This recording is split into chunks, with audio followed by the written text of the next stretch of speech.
Bismillahirrahmanirrahim. Was-samaa'i wat-tariq wa ma adraka mat-tariq. Assalamualaikum warahmatullahi wabarakatuh. Waalaikumsalam warahmatullahi wabarakatuh. Yang hendak ulun takunakan masalah akikah.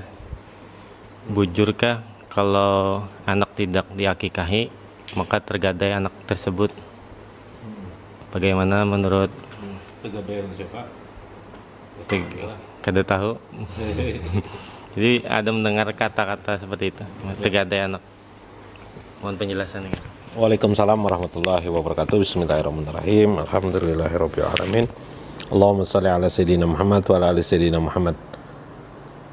Ada orang berkata bahwa kalau anak tidak diakikahi maka dia tergadai. Itu berkaitan dengan sebuah hadis Nabi, perkataan Nabi sallallahu alaihi wasallam mengatakan, innal gulam, sesungguhnya anak itu murtahanun bi akikatihi.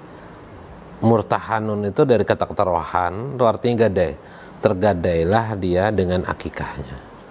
Artinya, logikanya, kalau anak itu tidak diakikahi maka dia tergadai.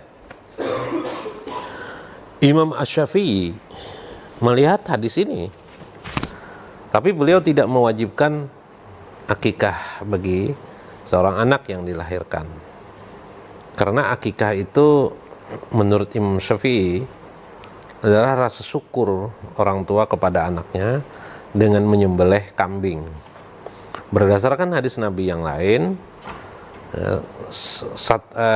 satu orang anak laki-laki syatani, dua ekor kambing.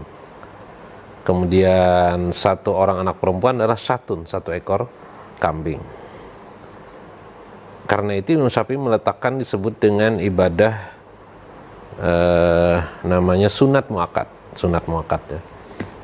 Misalnya Anda bisa perhatikan juga kitab yang Syafi'iyah dalam kitab Tahdzibul Ahjab bahwa akikah itu sifatnya sunat muakkad. Jadi tidak wajib. Kenapa? Karena akikah itu tidak ada di dalam Al-Quran, yang ada dalam hadis. Sedangkan hadis tidak bisa mewajibkan. Nah, apa yang dimaksud dengan murtahanun, yang tergadai tadi? Sehingga, dan kenapa juga Imam Syafi'i tidak meletakkannya di posisi wajib? Padahal hadisnya seolah-olah mewajibkan tuh. Kalau anak tidak diakikahi dia tergadai. Maksudnya adalah tergadailah kalau tidak disyukuri oleh orang tuanya.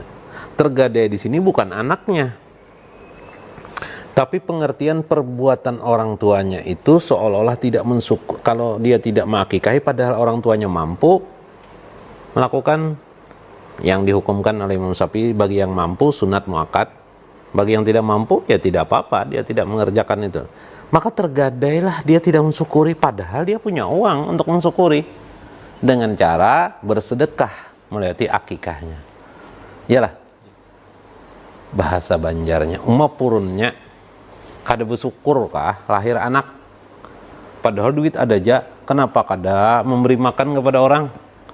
Yalah, kenapa kada menyembelih kambing? Berduit aja ada aja. Nah, begitulah bahasa Banjarnya. Itu yang dimaksud dengan tergadainya. Tapi kalau orang tidak punya uang, enggak ada masalah, enggak ada yang tergadai baginya. Kenapa?